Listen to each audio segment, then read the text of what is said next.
তো আর ইমান বিক্রি করবেন না। সাহাবী বলেন রাসূলুল্লাহ হাত তুললেন, হাত্তা রাআইতু বায়াদ ইবতাইহি, আমি আল্লাহ রাসূলের দুই বগল থেকে নূরের চমক দেখতে পেলাম। হাকিম গেছে রাসূলুল্লাহর কাছে, জিন সরাবে। কি সরাবে? রোম দেশের হাকিম। হাকিম মানে কবিরাজ না, বিজ্ঞানী, দার্শনিক, তাবিব, বড় চিকিৎসক। আল্লাহর হাবিবের চেহারা মুবারক দেখেই বুঝলেন তিনি সাধারণ কেউ নন।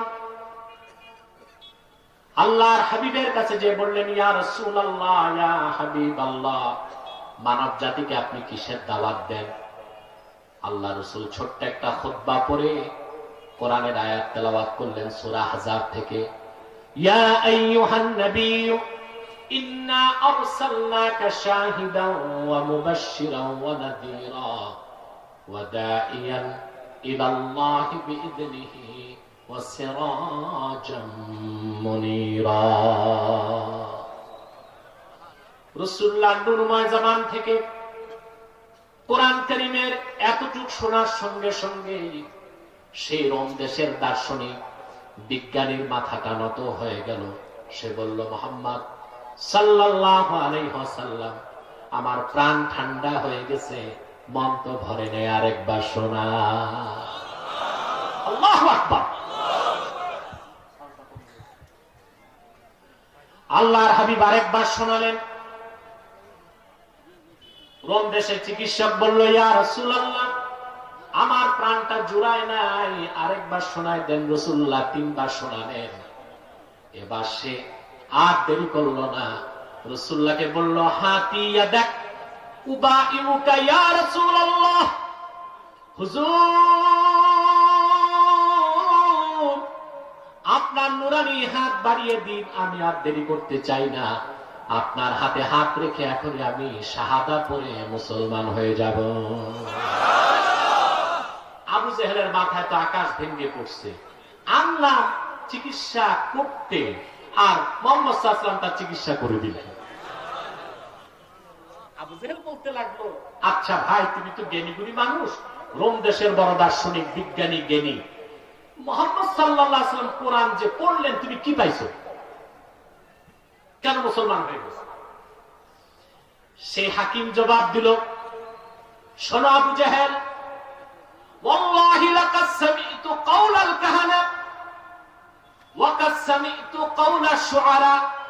কাবার মালিক আল্লাহর কসম রে আবু জেহেল, জীবনে বহু গণকের কথা শুনেছি, বড় বড় কবিদের কবিতা পড়েছি, দার্শনিকদের প্রজ্ঞাপূর্ণ ভাষণ শুনেছি। কোরআন যে শুনলাম তা গণকের কথা নয়, কবির কথা নয়, মানুষের রচনা নয়। যখন কোরআন শুনছিলাম মনে হলো মুহাম্মদ সাল্লাল্লাহু আলাইহি সাল্লাম মহাসমুদ্রের অতল তলদেশ থেকে মূল্যবান মণি মুক্তা আমার কানে ঢেলে দিচ্ছে। বেশক মুহাম্মদ সাল্লাল্লাহু আলাইহি সাল্লাম যা বলেছেন এটা আল্লাহর কালাম, আল্লাহর বাণী, তাতে কোনো সন্দেহ নাই। বলেন সুবহানাল্লাহ, লা রাইবা ফি। এই কিতাবের শুরু থেকে শেষ পর্যন্ত কোন একটি বাক্যের, একটি শব্দের, একটি অক্ষরে কোনো সন্দেহ নাই। মহাসত্যের সর্বোচ্চ মানদণ্ডে উত্তীর্ণ 30 পারা কোরআন।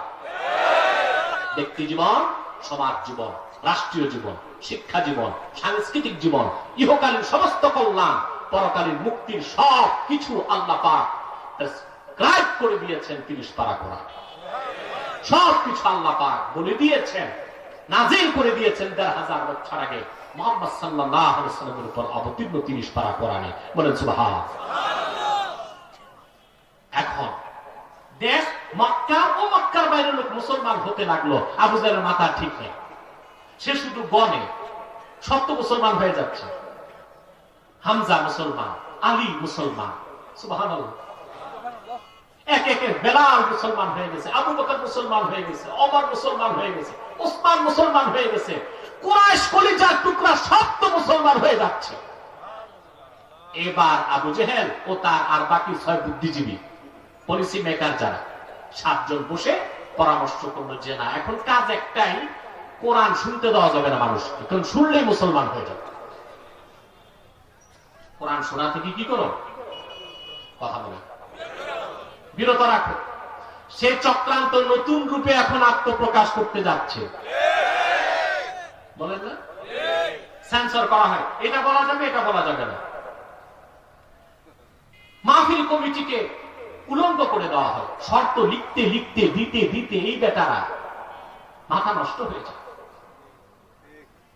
এটা করা যাবে, এটা করা যাবে না, এটা বলা যাবে, এটা বলা যাবে না, মাইক এতটা, সাউন্ড বক্স এতটা, ডিজে পার্টি হয়, কনসার্ট হয়, বৈশাখী মেলা হয়, তাতে শব্দ দূষণ হয় না। কোরআনের আওয়াজে শব্দ দূষণ খুঁজে পাও যারা, মুনাফিক ছাড়া কিছু হতে পারো না তোমরা।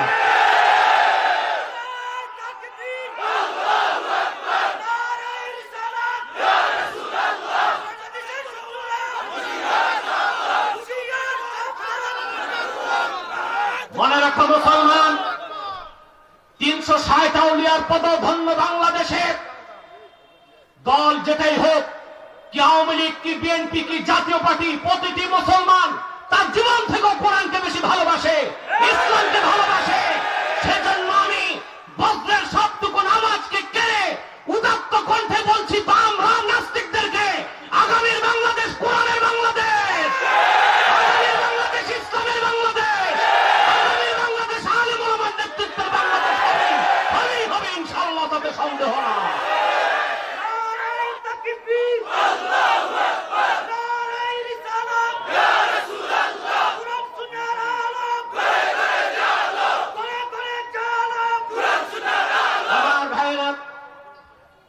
আমার নবী মুহাম্মদ সাল্লাল্লাহু আলাইহি ওয়াসাল্লামের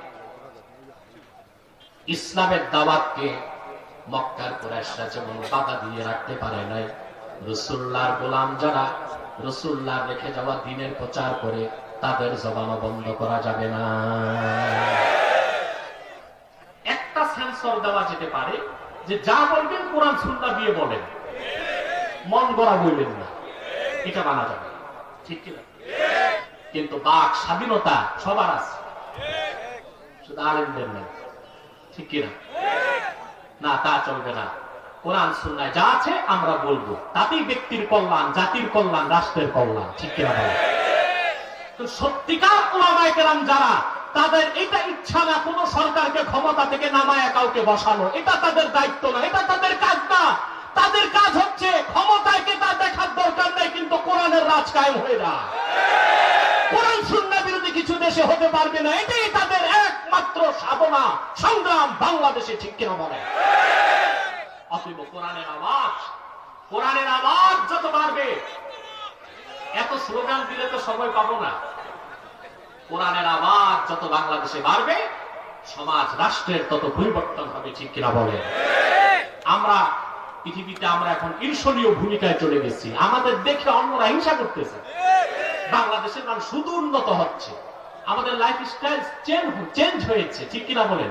আমরা ভালো খাই, ভালো পড়ি, ভালো থাকি, সবকিছুর মূলেই খুঁজে দেখবেন কোরআন কারীমের বরকত, ঠিক কিনা? আর বিশ্বকে বাদ দিলে এত মসজিদ পৃথিবীর কোথাও নাই, বাংলাদেশের যত মসজিদ, এত মাদ্রাসা পৃথিবীর কোথাও নাই, বাংলাদেশের যত মাদ্রাসা, এত হক্কানি পীর আউলিয়া পৃথিবীর কোথাও নাই, বাংলাদেশের যত পীর আউলিয়া, এত কোরআনের মাহফিল কোথাও হয় না, বাংলাদেশে যত শীতকালে কোরআনের মাহফিল হয়, ঠিক কিনা বলে? এটা কোরআনের বরকত। এই বরকত ধরে রাখতে চান? রাজি আছেন সবাই? এই বরকত ধরে রাখতে হবে। প্রিয় ভাই বন্ধুগণ, যে কথা বলছিলাম, কোরআনের আওয়াজকে বন্ধ করা কাফেরদের পক্ষে সম্ভব। তখন তারা একটা বুদ্ধিজীবী, তো তারাও ছিল, বুঝলেন না? তাদের একটা সংসদ ছিল, এটার নাম এসেছে দারুন নাদওয়া। কি নাম? সব বলে দিচ্ছি আমি, এসব আমার বানানো কথা না, আলেমরা জানেন। মক্কার কুরাইশ যে কাফের ছিল, তাদের একটা সংসদ ছিল, নাম কি? দারুন নাদওয়া। ওইটার স্পিকার থাকতো আবু জেহেল নিজে, বুঝলেন? ওখানে সে আইন পাস করত, কি পাস করত? তারপর ওখানে সে কিভাবে রাষ্ট্র চালাবে, ইসলামকে ঠেকাবে, এগুলো সব চিন্তা করত। তারা বসে সিদ্ধান্ত নিল, এখন থেকে অপপ্রচার চালাও। কোরআন মুহাম্মদ সাল্লাল্লাহু আলাইহি ওয়াসাল্লামের বানানো কথা। কোরআন রোম দেশের কেউ রাসূলুল্লাহকে শিখায়, কোরআন জিন এসে শিখায়, কোরআন গণকের কথা, কোরআন আসাতিরুল আউয়ালিন, পূর্ববর্তীদের ঘটনা। নাউযুবিল্লাহ বলেন। কাফেরদের চ্যালেঞ্জের জবাবে আল্লাহ পাক কোরআনে প্রকাশ্য চ্যালেঞ্জ দিলেন, قل إن اجتمعت الإنس والجن على أن يأتوا بمثل هذا القرآن لا يأتون بمثله ولو كان بعضهم لبعض ظهيرا। আল্লাহ পাক চ্যালেঞ্জ করলেন মুহাম্মদ সাল্লাল্লাহু আলাইহি ওয়াসাল্লাম, যারা আমার কোরআনকে সন্দেহ করে, কোরআনের ব্যাপারে সংশয় পোষণ করে, আপনি ঘোষণা করুন তামাম পৃথিবীর সব মানুষ আর সব জিন যদি ঐক্যবদ্ধ হয় আমার কোরআনের মধ্যে একটি কিতাব আনতে যদি চায়, কিয়ামত পর্যন্ত জিন আর মানুষ পারস্পরিক সহযোগিতার ভিত্তিতে কোরআন কারীমের মধ্যে একটি কিতাব আনতে পারবে না। চ্যালেঞ্জের মোকাবেলা তারা করতে পেরেছিল না? তাও জোরে বলবো না? এখনো কেউ পেরেছে? কিয়ামত তক পারবে? কিছুদিন পর আসলো দ্বিতীয় চ্যালেঞ্জ। আল্লাহ পাক দ্বিতীয় চ্যালেঞ্জ করলেন কোরআন কারীম সূরা হুদে, আম ইয়াকুলুনা ইফতারাহু কুল ফাতু বিআশরি সুওয়ারিন মিথলিহি মুফতারায়াতিন ওয়াদউ মান ইসতাতা'তুম মিন দুনিল্লাহি ইন কুনতুম সাদিকিন। আল্লাহ পাক দ্বিতীয় চ্যালেঞ্জ করলেন মুহাম্মদ সাল্লাল্লাহু আলাইহি সাল্লাম, ওরা বলে কোরআন আপনি রচনা করেছেন, আপনি চ্যালেঞ্জ করে বলুন তাদেরকে কোরআনের মতো একটি পূর্ণাঙ্গ কিতাব প্রয়োজন নাই, কোরআনের 10টি সূরার মতো সূরা এনে দেখাও তো দেখি। চ্যালেঞ্জের মোকাবেলা তারা করতে পেরেছে? এখন পর্যন্ত পেরেছে? কিয়ামত পর্যন্ত পারবে? এবার আসলো তৃতীয় চ্যালেঞ্জ, ইন কুনতুম ফি রাইবিন মিম্মা নাযালনা আলা আবদিনা ফাআতু বিসূরাতিন মিন মিথলিহি ওয়াদউ শুহাদাআকুম মিন দুনিল্লাহি ইন কুনতুম সাদিকিন। তোমরা যারা আমার রাসূল মুহাম্মদ সাল্লাল্লাহু আলাইহি সাল্লামের উপর অবতীর্ণ কোরআনে সন্দেহ পোষণ করো, কোরআনের মতো একটি কিতাব প্রয়োজন নাই, 10টি সূরার মতো সূরা আনার দরকার নাই, আমার কোরআনের একটি সূরার মতো সূরা তৈরি করে এনে দেখাও তো দেখি। তারা পেরেছে? এখন পর্যন্ত পেরেছে? কিয়ামত পর্যন্ত পারবে? শেষ চ্যালেঞ্জ কি? একটি সূরা। কয়টি সূরা? এবার আসেন এই চ্যালেঞ্জের ওজন কতটুক বুঝেন। আল্লাহর হাবিব যখন দ্বীন ইসলামের দাওয়াত দিলেন, কোরআন যখন তাদেরকে চ্যালেঞ্জ করলো একটি সূরার মতো সূরা দেখাও, 13টি বছর মক্কায় তারা এই চ্যালেঞ্জের মোকাবেলা করতে পারে নাই। পেরেছে কিনা বলেন? রাসূলুল্লাহ হিজরত করে মদিনাতুল মুনাওয়ারাতে গেলেন, কুরাইশদের সঙ্গে দুইটি যুদ্ধ হয় নাই, সেকালে কাফের মুশরিকদের সঙ্গে আমার নূর নবীর নির্দেশে যুদ্ধ হয়েছে 80টার বেশি। সেই যুদ্ধগুলোতে কাফেররা প্রাণ দিয়েছে। বদর যুদ্ধে তো আবু জাহেল সহ 70টি কাফের নিহত হয়েছে। কিন্তু তারা যদি কোরআনের একটি সূরার মতো সূরা তৈরি করে দেখাই দিতে পারত, এত যুদ্ধের দরকার হতো না, নেতৃত্ব হারাবার সম্ভাবনা থাকতো না, আর ইসলাম প্রতিষ্ঠিত হবার সুযোগও হতো না। ঠিক কিনা বলে? 13টি বছর তারা রাসূলুল্লাহ সাল্লাল্লাহু আলাইহি ওয়াসাল্লামের বিরোধিতা করেছে মক্কায়, কোরআনের একটি সূরা কাউসারের মতো ছোট সূরাও বানাতে পারে নাই। 10 বছর মদিনাতুল মুনাওয়ারাতে 80টির মতো যুদ্ধ হয়েছে, তারা জীবন দিয়েছে, রক্ত দিয়েছে, ক্ষমতা শূন্য হয়েছে, তাদের নেতৃত্ব, তাদের সমস্ত কিছু ধুলায় মিশে গেছে। তারপরও ইসলামকে চ্যালেঞ্জ করতে যে কোরআনের একটি সূরার মতো সূরা তারা বানাতে পারে না। ইসলাম বিজয়ী হয়েছে। বলেন সুবহানাল্লাহ। দালিকাল কিতাব, জোরে বলেন দালিকাল কিতাব লা রাইবা ফি। অতএব কোরআন হলো মহাসত্যের মানদণ্ড। ঠিক কিনা বলেন? এবার আসেন আমি একটু কম্পারিজন করব নাস্তিক সংশয়বাদীদেরকে বুঝাবার জন্য। তারাও তো মানুষ, আমি চাই তারাও হেদায়েত হোক। ঠিক কিনা? মানদণ্ড বিজ্ঞান হবে না কোরআন হবে, এটা প্রশ্ন। এটা তো আমাদের বিশ্বাস। এবং এই বিশ্বাসটা চূড়ান্ত সত্য বিশ্বাস, তাদের বুঝাবার জন্য বলছি। সত্যের মানদণ্ড কি বিজ্ঞান হবে না কোরআন হবে? যেটা বলেন কেন? বিজ্ঞান হলো সসীম লিমিটেড, কোরআন হলো অসীম আনলিমিটেড। সসীম দিয়া অসীমকে মাপা যায় না, অসীম দিয়া সসীমকে মাপা যায়, ঠিক কিনা বলেন? বিজ্ঞান কেন সসীম লিমিটেড কেন? প্রশ্ন আসে না? আসে। বিজ্ঞানী যত বড় হোক, তার সমস্ত জ্ঞান অর্জনের মাধ্যম তো মোটে 5টা। ওই 5টা আপনারও আছে। কয়টা? আমার সাথে গণনা করেন। চক্ষু, কর্ণ, জিহ্বা, নাসিকা, নাক, নাক আর ত্বক, চামড়া। 5টার বাইরে ষষ্ঠ ইন্দ্রিয় আছে কারো? কথা বলেন। আছে? নাই। ইন্দ্রিয় কয়টা?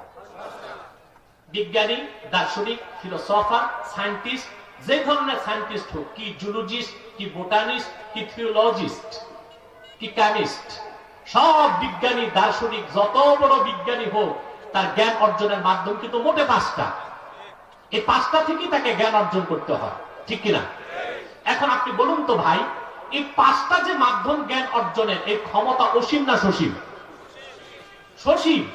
সীমিত। সীমিত না? মেডিকেল সায়েন্স বলে একটি মানুষ খালি চোখে মাত্র দেখতে পায় 21 মাইল। কত মাইল? বেশি না কম? শুধু কম না, অনেক কম। বিপরীত দিক থেকে আলোর রিফ্লেক্স যদি না থাকে, মাত্র দেখে কত? 21 মাইল। কথা বলো না ভাই, এটা বেশি না কম? কম না, খুবই কম। বিজ্ঞান যে দূরে দেখে ওটা তো দূরবীন দিয়া, মহাকাশে দেখে ওটা টেলিস্কোপ দিয়ে, কিন্তু তার ক্ষমতা কতটুকু? কিন্তু আমরা যে পরিমাণ ফরমালিন এবং কার্বাইড খাচ্ছি, এখন 21 মাইল আর যাবে না, 7 থেকে 10 মাইল যেতে পারে দূরে, যা সূর্য থেকে হাজার হাজার মাইল, বিলিয়ন বিলিয়ন মাইল দূরে যে নক্ষত্র, তা তারা দেখতে পায় নাসাতে বসে। বিলিয়ন বিলিয়ন আলো বর্ষে নক্ষত্রের গতি কি তা দেখতে পায় আমেরিকায় বসে। আপনাকে একটা প্রশ্ন করি, ওই নাসাতে যে বিজ্ঞানী 2 চোখে অন্ধ, ও কি দেখবে? বায়োস্কোপ দিলে কি আর টেলিস্কোপ দিলে কি? ও তো তার নাকের ডগায় যে মাছি বসছে তাই দেখবে না। তাহলে তার জ্ঞান অর্জনের মূল মাধ্যম কি টেলিস্কোপ না চোখ? সে চক্ষু অসীম না সসীম? তাহলে বিজ্ঞানের জ্ঞানটা অসীম না সসীম? বুঝতেছেন? এবার আসেন কান। মানুষের কানের ক্ষমতা কতটুকু? পদার্থ বিজ্ঞান বলে, উত্তরটা আমি অন্যভাবে দিচ্ছি। 2010 সালে বা 9 সালে ইঞ্জিনিয়ার ইনস্টিটিউটে ভিআইপি লাউঞ্জে একটা প্রোগ্রাম, সেখানে বাংলাদেশের এক বড় বিজ্ঞানী, পদার্থ বিজ্ঞানী ছিলেন, আমাকে প্রধান আলোচক করে তারা নিল। প্রশ্নোত্তর পর্ব শুরু। ইসলাম রিলেটেড প্রশ্নের উত্তর আমি দিলাম, এবার বিজ্ঞান রিলেটেড প্রশ্নের উত্তর দিবেন ডক্টর এম শমশের আলী, 1 নম্বর পদার্থ বিজ্ঞানী বাংলাদেশ। তাকে প্রশ্ন করলেন, স্যার বুয়েটের ছাত্র, ওরা তো বিজ্ঞান নিয়ে পড়ে, স্যার শুনছি কবরে নাকি তর্জন হয়, গর্জন হয়, আওয়াজ হয়, হয় কি না আওয়াজ? হয়তো এটা হাদিসে আছে। আল্লাহ হাবিব সাল্লাল্লাহু আলাইহি ওয়াসাল্লাম বলেছেন, মানুষকে যখন কবরে দাফন করা হয়, হিসাব নিকাশের পর, সওয়াল জবাবের পর মাটি চাপ দেয়। ডান দিক থেকে মাটি চাপ দেয়, হাড় হাড্ডি গুলো চুরমার হয়ে বাম দিক চলে আসে। বাম দিক থেকে মাটি চাপ দেয়, হাড় হাড্ডি গুলো ভেঙে ডান দিকে চলে আসে। মানুষটা এমন জোরে চিৎকার দেয়, দুনিয়ার পূর্বে পশ্চিমে তার আওয়াজ চলে যায়, সবাই শুনতে পায় তার চিৎকার, তার আর্তনাদ, শুধু শোনে না জিন আর মানুষ। শুধু শোনে না। হাদিসের বাকি অংশটাও বলে দিচ্ছি আপনাদের হেদায়েতের জন্য।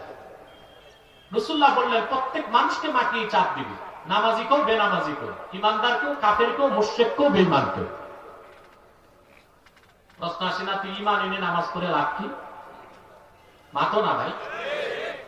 এই প্রশ্ন আমাদের না, আমাদের আম্মা জান হযরত আয়েশা রাদিয়াল্লাহু তাআলা আনহা কাঁদতে লাগছে, নিজের জন্য না, সন্তানদের জন্য। সন্তান কারা? আমরা। সুবহানাল্লাহ বলেন। আম্মা জান আয়েশার কান্না দেখে রাসূলুল্লাহ বললেন, আয়েশা কান্না করছো কেন? তিনি বললেন, ইয়া রাসূলুল্লাহ, ইয়া হাবিবাল্লাহ, প্রতিটা মানুষকে মাটি যদি চাপ দেয়, তাহলে আপনার মুমিন উম্মত যারা, তাদের কি অবস্থা হবে? তারাও তো মাটির চাপে কষ্ট পাবে। আল্লাহর হাবিব বললেন, আয়েশা, আমার ইমানদার উম্মতের কোনো ভয় নাই, চিন্তা নাই, মাটি হয়ে যাবে তার জন্য, কবরের মাটি হবে কা উম্মতি শাফাকাতি ইয়াশকু আলাইহা ইবনু হাসাগিরুস সুদা। আমার মুমিন উম্মতের জন্য কবরের মাটি হয়ে যাবে দয়ালু মায়ের হাতের মতো। সুবহানাল্লাহ বলবেন। একটি সন্তান মাথা ব্যথা নিয়ে তার মায়ের কাছে যে যখন অভিযোগ করে, মা আমার মাথা ব্যথা করছে, দয়ালু মা সন্তানের মাথাটা শীতল বুকের মধ্যে রেখে আস্তে আস্তে আলতো ভাবে দাবায় দেয়। মায়ের হাতের চাপ খেলে সন্তান মায়ের বুকের মধ্যে ঘুমায় যায়, কখন টের পায় না। মুমিনকে কবর যখন চাপ দিবে, মায়ের হাতের মোলায়েম চাপের মতো কবরের মাটির চাপ তার গায়ে লাগবে। মুমিন এত আরামের ঘুম ঘুমায় যাবে, ইসরাফিলের সিংহায় ফুকের আগে তার ঘুম ভাঙবে না। আমরা ওই রকম উম্মত হতে চাই, ঠিক কিনা বলেন? ঈমান এনে না বাদ দিয়া, নামাজ পড়ে না বাদ দিয়া, সুদ ঘুষ বাদ দিয়া না ভালো মতো খাইয়া, ওই রকম উম্মত হতে চাই, ঠিক কিনা বলেন? আসেন এবার ফিরে যাচ্ছে আবার বিজ্ঞান কি বলে। তাকে প্রশ্ন করলো বুয়েটের ছাত্র, স্যার এত জোরে আওয়াজ হয় তো আমরা শুনি না কেন? 3.5 হাত উপরে তো হাঁটাহাঁটি করি, আমরা শুনি না কেন? তো বিজ্ঞানী মহোদয় জবাব দিতে পারেন না, কারণ তার কাছে বিজ্ঞান আছে, কোরআন নাই। জবাব আমার কাছে শোনে, আলহামদুলিল্লাহ আমি জবাব দিয়েছি, দিয়ে যাচ্ছি। আমি বলেছি পদার্থ বিজ্ঞান বলে শব্দ কেন আমরা শুনি? কোন বস্তু যখন আঘাতপ্রাপ্ত হয়, আওয়াজ পেয়েছেন? আমার আঘাতে এই শব্দ বাতাসে কম্পন সৃষ্টি করেছে, বস্তুটা কম্পন ভাসতে ভাসতে ঢেউয়ের মাধ্যমে আমাদের কানে ঢুকেছে। বিজ্ঞান বলে কোন বস্তুর কম্পাঙ্ক সেকেন্ডে যদি 20,000-এর বেশি হয়, ওই তীব্র আওয়াজ মানুষ শুনবে না। আর কোন শব্দের কম্পাঙ্ক যদি সেকেন্ডে 20-এর কম হয়, সেটাও মানুষ শুনবে না। 20 থেকে 20,000-এর মাঝখানে মানুষ শুনবে। সেজন্যই কানের গোড়ায় পিঁপড়া হাঁটাহাঁটি করে তার পায়ের ক্ষীণ শব্দের আওয়াজ আমরা শুনি না, কারণ তার কম্পাঙ্ক সেকেন্ডে 20-এর কম। অপরদিকে কবরে যে ফেরেশতা পিটাইলে গর্জন হয়, আর্তনাদ হয়, সে আওয়াজ তো সেকেন্ডে 20 লক্ষেরও বেশি, তা মানুষ শুনবে না।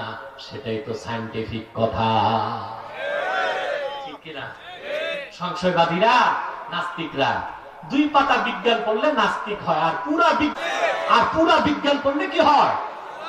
Charles Einstein, Albert Einstein, modern সায়েন্সের জনক যাকে বলা হয়, মৃত্যুর পরে তার বাড়িতে তার বুক সেলফে সবকিছুর উপর পাওয়া গিয়েছে কোরআন কারীম। আল্লাহর কোরআন সে নিয়মিত অধ্যয়ন করত, নিয়মিত পড়ত। নেপোলিয়ন বোনাপার্ট, মৃত্যুর পরে তার বাড়িতে কোরআন কারীম পাওয়া গিয়েছে। হোমিওপ্যাথির জনক হেনিম্যান, তার বাড়িতে কোরআন কারীম পাওয়া গিয়েছে, তসবিহ পাওয়া গেছে, জায়নামাজ পাওয়া গেছে। তারা ইসলামকে প্রকাশ করতে পারে না, গোপনে তারা মুমিন হয়ে নিভৃতে নির্জনে আল্লাহর গোলামি করে জিন্দেগি পার করেছে। আর আমার দেশে সলিমউদ্দিনের নাতি কলিমউদ্দিনের ছেলে ঢাকা বিশ্ববিদ্যালয়ের বারান্দা ঘুরে পরকাল বিশ্বাস করে না, কোরআনকে বিশ্বাস করে না। নাস্তিকদের জীবাণু তার ভিতর ঢুকে যায় বলে নাউজুবিল্লাহ।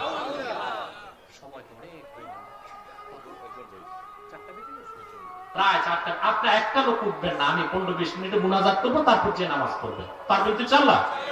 কথা বলে না। তাহলে বিজ্ঞান দিয়ে কোরআন যাচাই করবেন না কোরআন দিয়ে বিজ্ঞান? কথা বলে না। সেজন্য ভাইয়েরা, বিজ্ঞান থেকে কোনো সমস্যা নাই, এটাও ইবাদত, ওটাও ইবাদত। আজানের সময় দুনিয়ার কাজ করা যায় না, রাজনৈতিক আলাপ করা যায় না, কোরআন আলোচনা করা যায়। কথা বুঝতেছেন আমার ভাইয়েরা? যে কথা বলছিলাম, বিজ্ঞান দিয়ে কোরআন যাচাই করা যাবে না। কোরআন তো অসীম, বিজ্ঞান সসীম, ঠিক কিনা বলেন? কোরআন দিয়ে বিজ্ঞান যাচাই করতে হবে। আমি একটা দৃষ্টান্ত দিচ্ছি, কয়েকটা দৃষ্টান্ত। বিজ্ঞান আগে না কোরআন আগে? যে বলতে হবে কোরআন অসীম, বিজ্ঞান সসীম। তাহলে মহাসত্যের মানদণ্ড বিজ্ঞান না কোরআন? যেটা বলতে হবে। কয়েকটা উদাহরণ দিচ্ছি। আপনার লোহা দেখেছেন? এই যে লোহা, এই লোহার নামে কোরআন একটা সূরা এসেছে, সূরা আল হাদিদ। সুবহানাল্লাহ, কোরআন কি বলেছে জানেন এই সূরাতে? সূরা হাদিদে আল্লাহ পাক বলেন, ওয়া আনজালনাল হাদিদা ফীহি বা'সুন শাদীদুন ওয়া মানাফি'ু লিন-নাস। আমি আল্লাহ লোহাকে আকাশ থেকে নাজিল করেছি, যাতে রয়েছে অনেক শক্তি এবং বহুমাত্রিক উপকার। আল্লাহ কি বলেছেন খেয়াল করেছেন? লোহা তিনি উপর থেকে পাঠিয়েছেন। কোথা থেকে? মাত্র কয়েক দশক আগে বিজ্ঞানীরা খুঁজে পেয়েছে লোহার সৃষ্টি পৃথিবীতে হয় নাই। কারণ লোহা তৈরিতে প্রয়োজন 15 লক্ষ ডিগ্রি সেলসিয়াস তাপমাত্রা। পৃথিবীতে কখনোই এই পর্যায়ের তাপমাত্রা ছিল না। লোহা এসেছে সূর্য থেকে। আর আল্লাহ কথাটা 1000 বছর আগে কোরআনে বলেছেন, আমি লোহা নাজিল করেছি। তার মানে লোহা উপর থেকে এসেছে। তাহলে বিজ্ঞান আগে না কোরআন আগে? আপনারা স্টিফেন হকিং এর নাম শুনেছেন? নোবেল পুরস্কার প্রাপ্ত বিজ্ঞানী স্টিফেন হকিং। তার যুগান্তকারী অবদান হলো big bang theory. Big bang হচ্ছে মহাবিস্ফোরণ। বিজ্ঞান, বর্তমান সব বিজ্ঞান একমত কসমোলজির ক্ষেত্রে এই আকাশ, সূর্য, চন্দ্র, নক্ষত্র, গ্রহ, গ্রহাণুপুঞ্জ, নিহারিকা, ধূমকেতু, গ্যালাক্সি, পৃথিবী সব ছিল একটা পিণ্ড, একটা বিন্দু, একটা খণ্ড। মহাবিস্ফোরণে সব আলাদা হয়েছে। বিজ্ঞান যেই কথা বলেছে 1970 সালে, আল্লাহর কোরআন বলেছে 1500 বছর আগে। সূরা আম্বিয়া 30 নম্বর আয়াতে আল্লাহ পাক নাস্তিকদের প্রশ্ন করেছেন, আওয়ালাম ইয়াল্লাযীনা কাফারু আন্নাস সামাওয়াতি ওয়াল আরদা কানাতা রাতকান ফাফাতাকনাহুমা وَجَعَلْنَا مِنَ الْمَاءِ كُلَّ شَيْءٍ حَيٍّ। আল্লাহ পাক বলেন, আকাশ আর জমিন ছিল একটি খণ্ড, একটি পিণ্ড। আমি আল্লাহ তা বিচ্ছিন্ন করেছি। সুবহানাল্লাহ বলবেন না? কোরআন বলেছে 1500 বছর আগে, বিজ্ঞান বলেছে 1970 সালে। তাহলে কোরআন আগে না বিজ্ঞান আগে? আসেন, আল্লাহ রাব্বুল আলামিন অন্য সূরাতে বলেছেন, বিজ্ঞান বলে মহাশূন্যে যা কিছু আছে সবকিছু স্থির নয়, ঘুরছে। আর সবকিছু ধীরে ধীরে সম্প্রসারিত হচ্ছে। বিজ্ঞান এটা বলেছে 1970 সালের পরে। কোরআন বলেছে 1500 বছর আগে, ওয়াস-সামাআ বানাইনাহা বিআইদিন ওয়া ইন্না লামুকসিউন। আল্লাহ স্পষ্ট বলেছেন, ওয়া ইন্না লামুসিউন, আমি মহাবিশ্বকে সম্প্রসারণ করেই চলছি। বলেন সুবহানাল্লাহ। বিজ্ঞান বলেছে 1970 সালে, কোরআন বলেছে 1500 বছর আগে। তাহলে আল্লাহর শ্রেষ্ঠ কুদরত 30 পারা কোরআন, আখির নবী মুহাম্মদ সাল্লাল্লাহু আলাইহি ওয়াসাল্লামের শ্রেষ্ঠ মুজিজা 30 পারা কোরআন। ঠিক কিনা বলেন? মুহাম্মদ সাল্লাল্লাহু আলাইহি ওয়াসাল্লাম 1500 বছর আগে সর্বশ্রেষ্ঠ মুজিজা কোরআন রেখে গেলেন। এটা ইসলামের মূল সনদ। এই কোরআন মহাসত্যের সর্বোচ্চ মানদণ্ড। এই কোরআন দিয়েই ব্যক্তি জীবন, সমাজ জীবন, রাষ্ট্র জীবন, শিক্ষা জীবন, সাংস্কৃতিক জীবনকে আমরা যদি সাজাতে পারি, আমাদের ইহকালীন কল্যাণ হবে, পরকালীন মুক্তি নিশ্চিত হয়ে যাবে। রাজি আছে?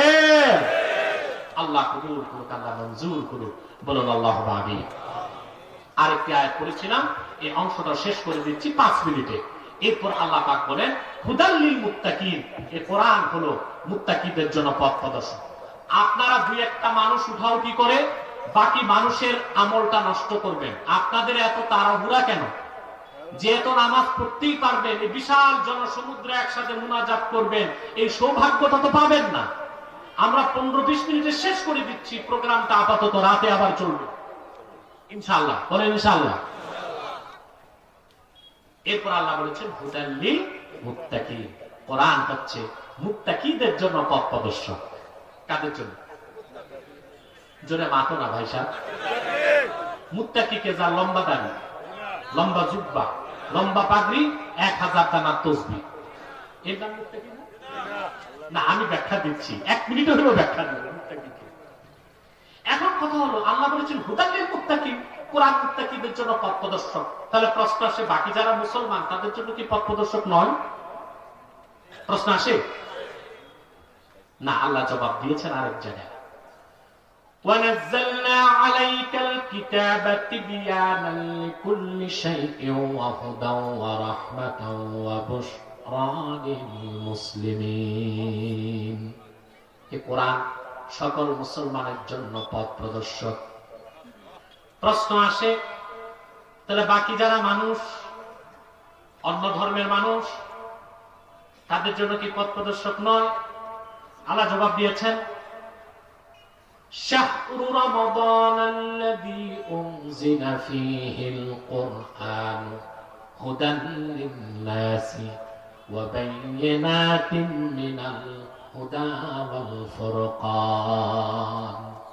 হুদান লিন-নাস, এই কোরআন পৃথিবীর সকল যুগের, দেশের, বর্ণের, বংশের মানুষের জন্য হেদায়েতকারী। বলেন সুবহানাল্লাহ। এখন একটা বুদ্ধিজীবী মহল থেকে একটা প্রশ্ন আসে আমাদের কাছে, উত্তরটা আমি বহু লেকচারে দিয়েছি, বহু লাইভ শোতে দিয়েছি, বহু লেকচারে দিয়েছি, আপনাদেরকে শোনায় দিচ্ছি। কারণ আমাদের তো আত্মপক্ষ সমর্থন করতে হবে নাকি? কথা বলে না। একটা চোর বাংলাদেশে আত্মপক্ষ সমর্থন করার সুযোগ পায়, একটা ডাকাত পায়, একটা খুনি পায়। আল্লাহর আকাশের নিচে সর্বশ্রেষ্ঠ সন্তান ওলামায়ে কেরাম, সবার আগে আত্মপক্ষ সমর্থনের সুযোগ দিতে হবে, বাক স্বাধীনতা দিতে হবে, সম্মান দিতে হবে, ওলামায়ে কেরামকে অধিকার দিতে হবে। ঠিক কিনা? আত্মপক্ষ সমর্থন করছি, আমাদেরকে বলা হয় আমরা সাম্প্রদায়িক। আমরা কি? এক বুদ্ধিজীবী আমাকে বলছে আপনি মৌলবাদী। আমি বলেছি আমি অবশ্যই মৌলবাদী, তবে জঙ্গিবাদী আর উগ্রবাদী না। আমরা জিহাদকে বিশ্বাস করি, সশস্ত্র জিহাদকে, কোরআন সুন্নাহ মোতাবেক। তবে আমরা আইএস এর সাথে সম্পর্ক নাই, জেএমবি সেটাকে আমরা মনে করি ডেসপারেট দল। ঠিক কিনা? আমরা মৌলবাদী, কিন্তু আমরা উগ্রবাদী নই। বলে আমরা সাম্প্রদায়িক না।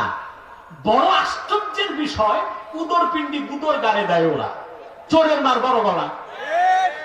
মুসলমান একমাত্র অসাম্প্রদায়িক, সে সাম্প্রদায়িক হতে পারে না। বাকি সকল ধর্মের লোক সাম্প্রদায়িক। কেন? প্রশ্ন আসে না? আসে। যেই ধর্মের লোক তার সম্প্রদায়ের গণ্ডির মধ্যে আবদ্ধ থাকবে, সেই তো সাম্প্রদায়িক। মুসলমান সাম্প্রদায়িক হতে পারে না, কারণ এই সৃষ্টি জগতের যিনি স্রষ্টা আল্লাহ, তিনি একটি সম্প্রদায়ের নয়, তিনি সব সম্প্রদায়ের মালিক। ঠিক কিনা বলে? আল্লাহ কি আমাদের রব না সবার রব? কুল আউযু বিরাব্বিন নাস, তিনি রাব্বিন নাস, গোটা মানব জাতির রব। ইসলাম এসেছে যার মাধ্যমে, নবী কুল সম্রাট আখির নবী মুহাম্মদ সাল্লাল্লাহু আলাইহি সাল্লাম, তিনি কি শুধু আমাদের জন্য এসেছেন, না সব জাতির হেদায়েতের জন্য? আল্লাহ পাক বলেন, ইন্নামা আনতা মুনযির ওয়া লিকুল্লি কওমিন হাদ। মুহাম্মদ সাল্লাল্লাহু আলাইহি সাল্লাম, আপনি সুস্পষ্ট সতর্ককারী, আর পৃথিবীর সকল জাতির, ধর্মের, বংশের, বর্ণের মানুষের জন্য হেদায়েত আনয়নকারী। তাহলে রাসূলুল্লাহ, আল্লাহ নিজ সকল সাম্প্রদায়িকতার ঊর্ধ্বে, রাসূলুল্লাহ সকল সাম্প্রদায়িকতার ঊর্ধ্বে। সুবহানাল্লাহ বলবেন। সুবহানাল্লাহ। 3 নাম্বার হলো কোরআন। এটা শুধু মুসলমানের জন্য? কথা বলেন।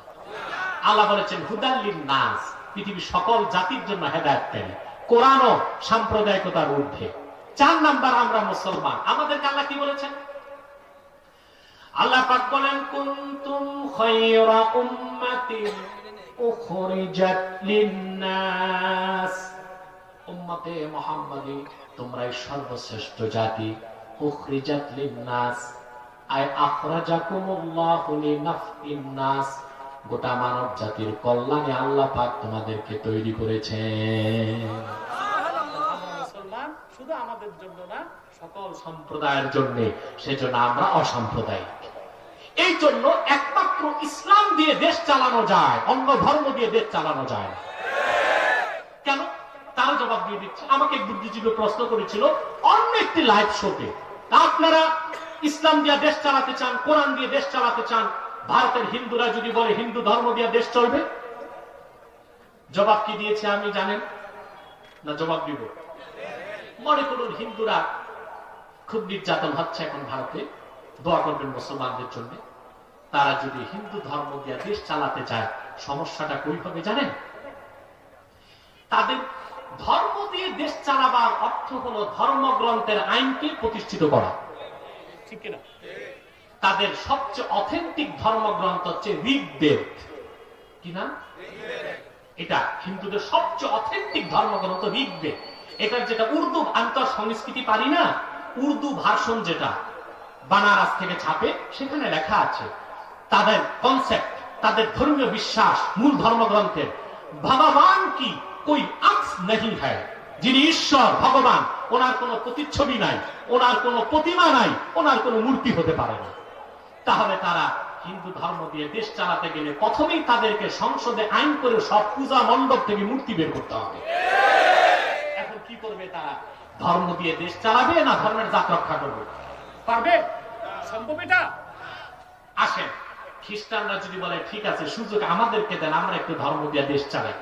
তা আপনারা জানেন খ্রিস্টান ধর্ম, তারা যাকে বিমানে হযরত ঈসা আলাইহিস সালাম, ঠিক কিনা, উনি বিয়ে করতে পারেন নাই, আল্লাহ ওনাকে আকাশে উঠায় নিয়েছে। কোথায়? এটা আমাদের বিশ্বাস। আর খ্রিস্টান যারা বিলিভস অন ক্রুসিফিকেশন, তারা ক্রুশবিদ্ধতায় বিশ্বাস করে। তারা মনে করে ঈসাকে ক্রুশবিদ্ধ করে হত্যা করা হয়েছে। কোরআন বলেছে না, তাকে হত্যা করা হয়নি, তাকে শুলেও চড়ানো হয়নি, তাকে আকাশে উঠানো হয়েছে। কিয়ামতের আগে উম্মতে মুহাম্মদী হিসেবে তিনি দাজ্জালকে হত্যা করতে নেমে আসবে। কিন্তু একটি জায়গায় তারা এবং আমরা একই বিশ্বাস, তিনি বিয়ে করেন নাই। এখন ধর্ম দিয়া দেশ চালাতে গেলে ধর্ম আসলো যার মাধ্যমে ওনার আদর্শ বাদ দেওয়া যায়, তাহলে তাদের সংসদে আইন করে বিয়ে করাকে হারাম করতে হবে, যে কোনো খ্রিস্টান বিয়ে করতে পারবে না, কারণ নবী বিয়ে করেন। তখন খ্রিস্টান ধর্মের লোক বাড়বে না কমবে? কমতে কমতে এক সময় তারা দেশই হারিয়ে ফেলবে। কারণ রাষ্ট্রবিজ্ঞান বলে দেশ হতে দুইটা জিনিস লাগে, নির্ধারিত ভূখণ্ড এবং নির্ধারিত ভাষা ও সংস্কৃতির একটি জনগোষ্ঠী। দুইটা মিলে হয় রাষ্ট্র। জনগোষ্ঠী নাই, ভূখণ্ড আছে, ওটা দেশ না। ভূখণ্ড আছে, জনগণ নাই, ওটাও দেশ না। তাই খ্রিস্টানরা ধর্ম দিয়া দেশ চালাতে গেলে দেশই থাকবে না। বৌদ্ধরা যদি বলে আমরা একটু ঠান্ডা আছে, আমাদেরকে দেন একটু দেশ চালাই, আমি বৌদ্ধ ধর্ম দিয়া, তা আমরা বলবো ঠিক আছে চালান। একদিনও চালাতে পারবে না, কারণ বৌদ্ধ ধর্মের মূল নীতি জীব হত্যা মহাপাপ। সংসদে আইন করতে হবে যত চোর ডাকাত খুন খারাপি আছে তাদের হত্যা করা যাবে না, ফাঁসিও দেওয়া যাবে না, যে যেমনি আছে চলতে থাকে। জীব হত্যা একমাত্র রাষ্ট্র চালাবার মহাদর্শ উপহার দিয়েছে আল কোরআন। আর কোন ধর্মে কোন উদাহরণ নাই, কোন সম্ভাবনা নাই। সেজন্য বলি আমরা একটি সম্প্রদায় আমাদের জন্য নয়, আমরা অসাম্প্রদায়িক, আমরা সকল সম্প্রদায়ের জন্য। গোটা বিশ্বের সকল সম্প্রদায়ের কল্যাণ নির্ভর করে মুসলমানের নেতৃত্বের হাতে, ঠিক কিনা বলে? পরিশেষে যেই কথা বলে শেষ করে যাচ্ছি, তাহলে আল্লাহ পাক হুদাল্লিল মুত্তাকিন কেন বললেন? এটা তো হুদাল্লিন নাস, হুদাল্লিল মুসলিমিন, হুদাল্লিল মুমিনিন, হুদাল্লিল মুত্তাকিন কেন বললেন? তার জবাব কাজী বাইজাবি দিয়েছেন। পৃথিবীর সব মানুষ কোরআন থেকে যতটুকু হেদায়েত পাবে তার চেয়ে বেশি পাবে মুমিন মুসলমানগণ, আর সবচেয়ে বেশি কোরআনের উপকার লাভ করবে যারা আল্লাহকে ভয় পায়, মুত্তাকি দ্বারাই। আমরা আল্লাহকে ভয় করবো, রাজি আছেন? শুধু দাড়ি টুপি দিয়ে মুত্তাকি হওয়া যায় না, আল্লাহকে ভয় ভেজাল মিশাবে না, আরেকজনের খেত ধাক্কা ধাক্কি করবে না, অন্যায় ভাবে কাউকে মারবে না, মিথ্যা মামলা দিবে না, দুধে পানি মিশাবে না, জানাতে বিচার করবে না, গণধর্ষণ করে মা মহিলাদেরকে হত্যা করে নারী নির্যাতনের তাণ্ডব বাংলাদেশে করবে না। বাংলাদেশের সবচেয়ে বড় সমস্যা এখন নেশা আর ধর্ষণ। এই ক্ষেত্রে সরকার জিরো টলারেন্স, নেশা বন্ধে এবং নারী নির্যাতন বন্ধে, কিন্তু সাকসেস হচ্ছে না কেন? তার দুটো কারণ। এক, ত্রুটিপূর্ণ শিক্ষা ব্যবস্থা, ত্রুটিপূর্ণ আইন। ইংরেজদের 190 বছরের পুরনো আইন দিয়া ধর্ষণ মুক্ত বাংলাদেশ করা সম্ভব হবে না। আর ইংরেজদের রেখে যাওয়া শিক্ষা কারিকুলামের শিক্ষা দিয়ে যুবকদেরকে সংশোধন করা যাবে না। যদি ধর্ষণ মুক্ত বাংলাদেশ চাও, যদি সন্ত্রাস মুক্ত বাংলাদেশ চাও, যদি স্বাধীনতার স্থপতি বঙ্গবন্ধু সোনার বাংলাদেশ চাও, ইংরেজ আইন বাদ দিতে হবে, ইংরেজি শিক্ষা বাদ দিতে হবে, প্রাইমারি থেকে বিশ্ববিদ্যালয় পর্যন্ত কোরআনের শিক্ষাকে বাধ্যতামূলক করতে হবে।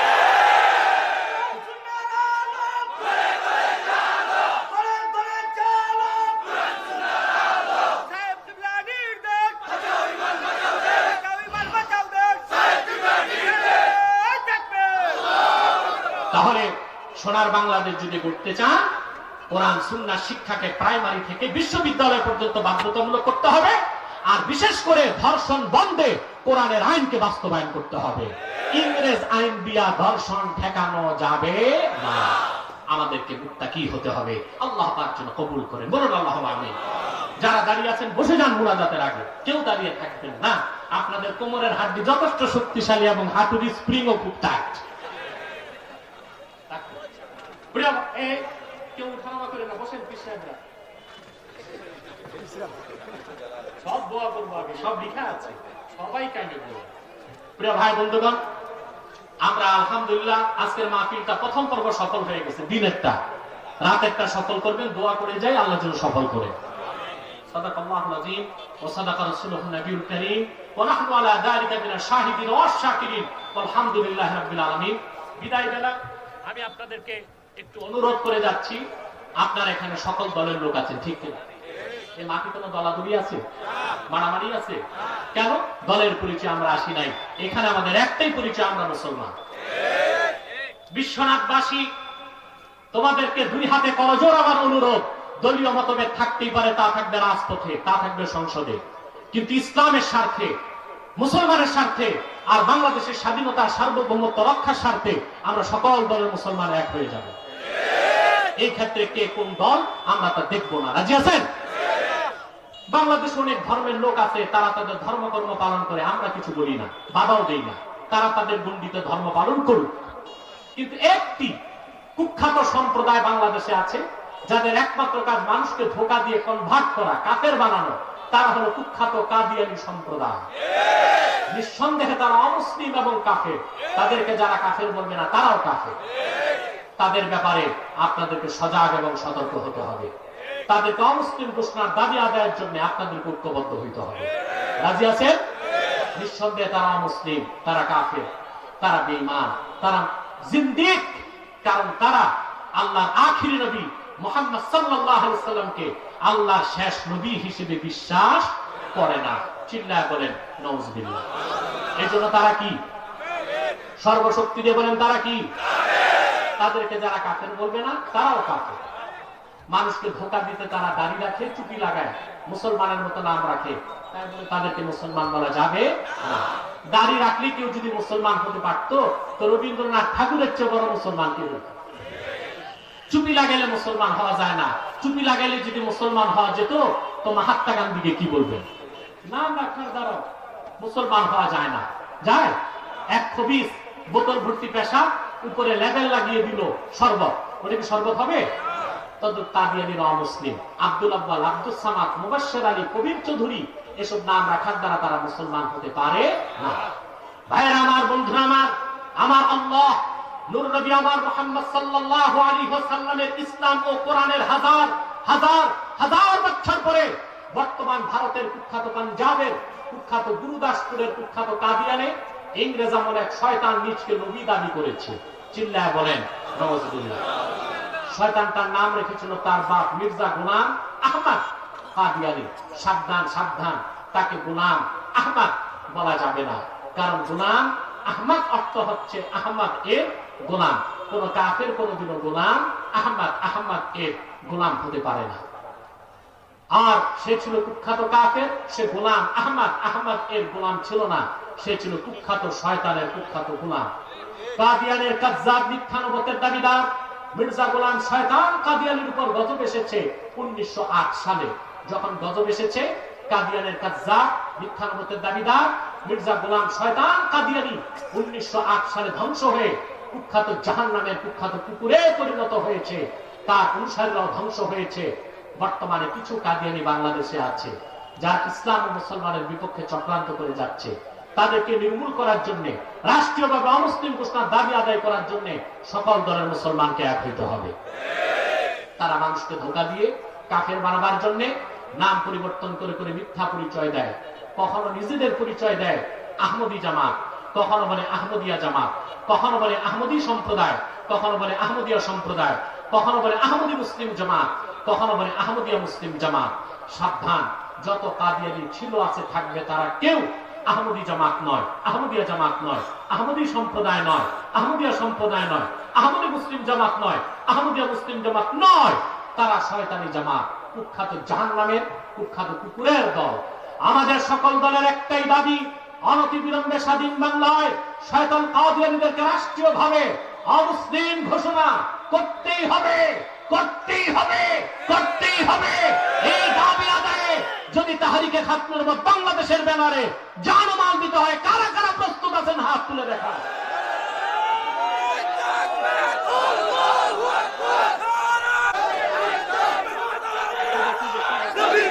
আমার ভাইরা,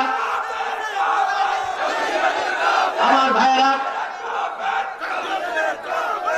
আমার ভাইরা, তাদেরকে অর্থনৈতিক সহযোগিতা করবেন না, করেন, করেন। প্রাণ কোম্পানির যত জিনিস তাদের, আরএফএল এর পণ্য তাদের, সেজান জুস তাদের, প্রথম আলো, ডেইলি স্টার, কালের কণ্ঠ, এগুলো তাদের। এগুলো ধরবেন না, কিনবেন না, বেচবেন না, মনে থাকবে। বিদায় বেলা আরেকটা কথা বলি, আপনাদের ভিতর করোনার চেয়ে মারাত্মক একটা ভাইরাস ঢুকতেছে, এর থেকে দূরে থাকবেন। সেটার নাম হচ্ছে সুদ। আপনাদের রক্তের ফোটায় ফোটায় এখন সুদ মিশে গেছে।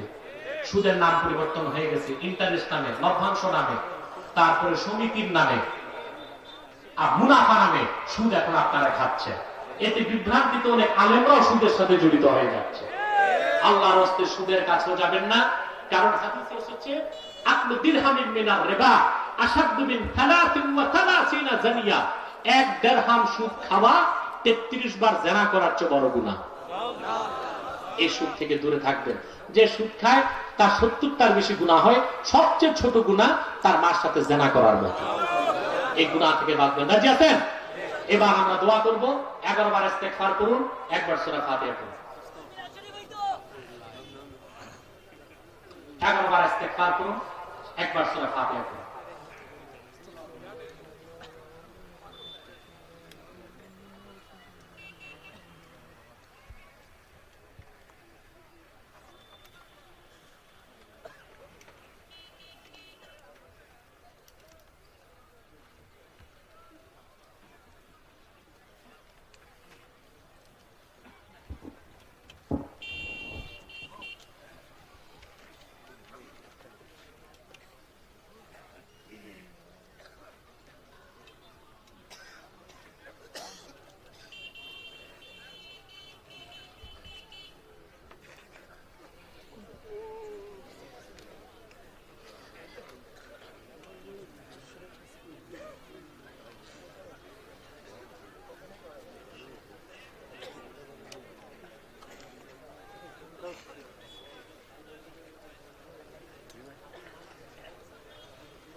প্রিয় ভাই, আমরা সবার জন্য দোয়া করব, যারা যারা মাহফিলের জন্য পরিশ্রম করেছেন, খুব বেশি আজকে মাহফিল নিয়ে দিন রাত খেটেছে, পরিশ্রম করেছে, অনেক মানসিক কষ্ট বরদাস্ত করেছে, শারীরিক কষ্ট বরদাস্ত করেছে।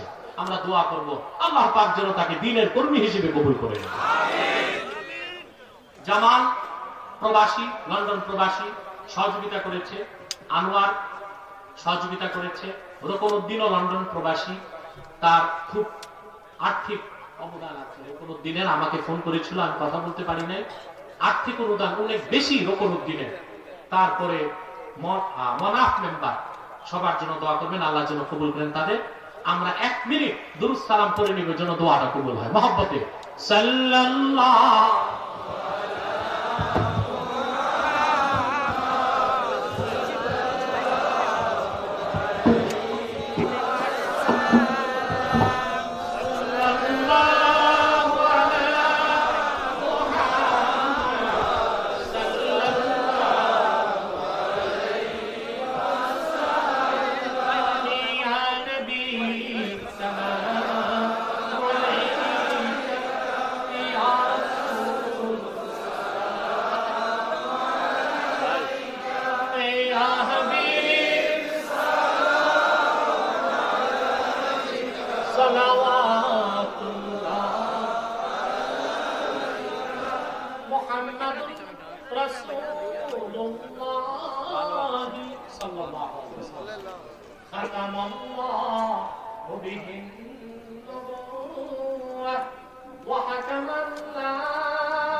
حسنت جميع خصاله صلوا عليه وآله بلغ العلا بكماله كشف الحجاب بجماله حسنت جميع কমিটি আমাদের পীর সাহেব আলহামদুলিল্লাহ চান্দায় পীর সাহেব তার ভাই এসেছে। আপনাদের সিলেট মহানগর আমি যে কমিটি দিয়েছি দায়িত্ব পালন করছেন। নবীগঞ্জের কমিটির শামীম এসেছেন, মাওলানা হুমায়ুন এসেছে, আরো অনেকে এসেছে, তারা দোয়া চেয়েছে। আমার স্নেহের এনাম এসেছে, এনাম কোথায় তাদের জন্য দোয়া করবেন। এবং বদরুল এসেছে, আমার স্নেহের বদরুল শামীম, তাদের সবার জন্য দোয়া করবেন। আল্লাহ কবুল করেন। মুনাজাতের পর আমার একটি কিতাব নতুন যেটা বের হয়েছে, দারসুল হাদিস প্রথম সিরিজ, যদি পারেন নিয়ে যাবেন বাম পাশ থেকে। আসুন আমরা দোয়া করি, তারপর আপনারা যারা মসজিদে নামাজ পড়তে চান মসজিদে পড়বেন, মাঠে জামাত হলে মাঠেও করে নিতে পারবেন। রব্বানা তাকাব্বাল মিন্না ইন্নাকা আনতাস সামিউল আলিম ওয়া তুব আলাইনা ইন্নাকা আনতাত তাওয়াবুর রহিম। আল্লাহ তাআলা দিনের বেলা আজকের মাহফিলে হাজার হাজার জনতাকে সঙ্গে নিয়ে দুটো হাত তুলেছে তোমার দরবারে। আমাদের জীবনের সব গুনাহ খাতা তুমি মাফ করে দাও রব্বুল আলামিন। হৃদয়ের গভীর থেকে দোয়া করি আল্লাহ, তোমার আখিরি নবী নূর নবী আমার মুহাম্মদ সাল্লাল্লাহু আলাইহি ওয়াসাল্লাম আজ থেকে ১৫০০ বছর আগে দুনিয়া থেকে বিদায় নিয়েছেন। হায়াতুন নবী হিসেবে জান্নাতুল ফেরদাউস রওজা মুবারাকুল ইসলাম নিয়েছেন। জীবনে একবার তোমার আখিরি নবী নূর নবী মুহাম্মদ সাল্লাল্লাহু আলাইহি ওয়াসাল্লামের জান্নাতুল ফেরদাউস রওজা মুবারাকে উপস্থিত হয়ে আল্লাহ তোমার হাবিবের নূরের কদমে দরুদ ও সালামের হাদিয়া দেবার আগে আল্লাহ তুমি ডাক দিও না। আল্লাহ পাক একবার বা একাধিকবার যারা সোনার মদিনায় নূরের মদিনায় যেতে পেরেছি আল্লাহ, জীবনে বারবার তোমার আখিরি নবী নূর নবী মুহাম্মদ সাল্লাল্লাহু আলাইহি ওয়াসাল্লামের নূরের শহর মদিনাতুল মুনাওয়ারা জিয়ারতের জন্য তাদের কপালটা খুলে দাও। আল্লাহ তাআলা হৃদয়ের গভীর থেকে দোয়া করি আল্লাহ, তোমার আখিরি নবী নূর নবী আমার মুহাম্মদ সাল্লাল্লাহু আলাইহি ওয়াসাল্লামের নূরের চেহারা মোবারক স্বপ্নে একবার দেখে গো আল্লাহ, জান্নাত ওয়াজিব হবার আগে তুমি ডাক দিও না।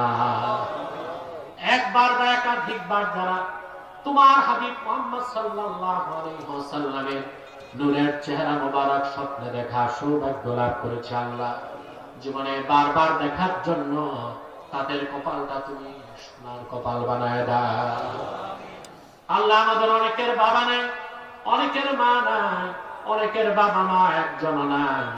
যত মানুষের বাবা মা দুনিয়ার থেকে বিদায় নিয়ে অন্ধকার কবরে চলে গেছে আল্লাহ, সকল মুসলমান বাবা মার খবরকে তুমি দয়া করে জান্নাতের বাগান বানায় দাও আল্লাহ তাআলা। আজকের মাহফিলে তোমার বান্দা যারা প্রবাস থেকে লক্ষ লক্ষ টাকা দিয়েছে, এলাকাবাসী খেটেছে, নেতৃবৃন্দ সহযোগিতা করেছে, আইন সংস্থার লোকেরা পরিশ্রম করেছে, আমার পুলিশ ভাইরা কষ্ট করেছে, সাংবাদিক বৃন্দ যারা এসেছে, আর বিশ্বনাথের বিভিন্ন প্রান্ত থেকে হাজার হাজার জনতা যারা এসেছে, পর্দার আড়ালের মা বোন হাত তুলেছে, সবার জীবনের গুনাহ মাফ করে মনের দুঃখ কষ্ট দূর করে আল্লাহ তাদের প্রত্যেককে এক একটি করে সুখের সংসার তুমি হাদিয়া করে দাও আল্লাহ। আমাদের মুশকিলাতকে আসান করে দাও, নেক হাজাত চাহাতকে কবুল করে নাও রব্বুল আলামিন। অভাবের অভাব দূর করে দাও, সুস্থকে সুস্থ করে দাও, অশান্ত হৃদয়কে শান্ত করে দাও, আর আমাদের সকলকে খাঁটি ঈমানদার নামাজি পরহেজগার বানিয়ে দাও। ভাইরা আমার, একটি মিনিট সময় ছেড়ে দিলাম, চক্ষুটা বন্ধ করুন, দিলটা নরম করুন, মাথাটা নত করুন। আল্লাহর আখিরি নবী নূর নবী আমার মুহাম্মদ সাল্লাল্লাহু আলাইহি ওয়াসাল্লামের ওসিলা ধরে আল্লাহর কাছে চান, যা চাইবেন তাই কবুল হয়ে যাবে। যদি পারো রে ভাইরা 2 ফোঁটা চোখের পানি সদকা করে দিই।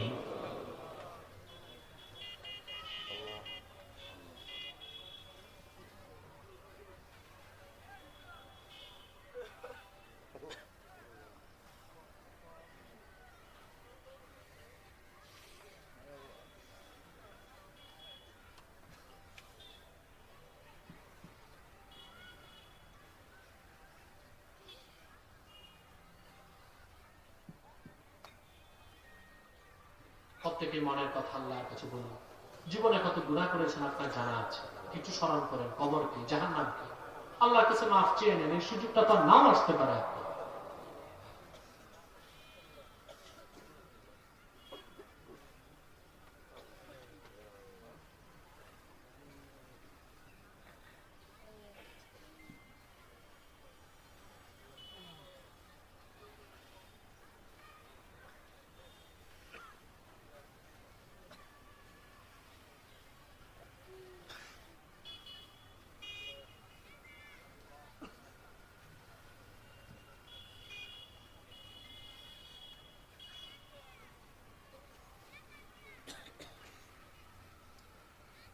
আল্লাহ হুজুরের নেক হায়াত বাড়াইয়া দাও।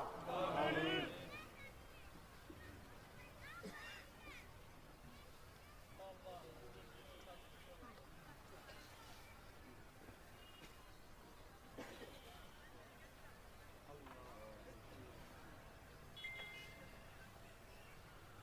اللهم إنا نتوسل إليك بوسيلة حبيبك المحترم نبيك الخاتم سيدنا إمامنا محمد بن عبد الله نبي الله رسول الله صلى الله عليه وسلم الذي أكملت به قصر النبوة وحكمت أن لا نبي بعده وأعلنت في القرآن بالبرهان أن محمدا صلى الله عليه وسلم خاتم النبيين والمرسلين قبل 1500 سنة وصلى الله تعالى على خير خلقه نبينا محمد نور الله وعلى آله وصحبه أجمعين برحمتك يا أرحم الراحمين.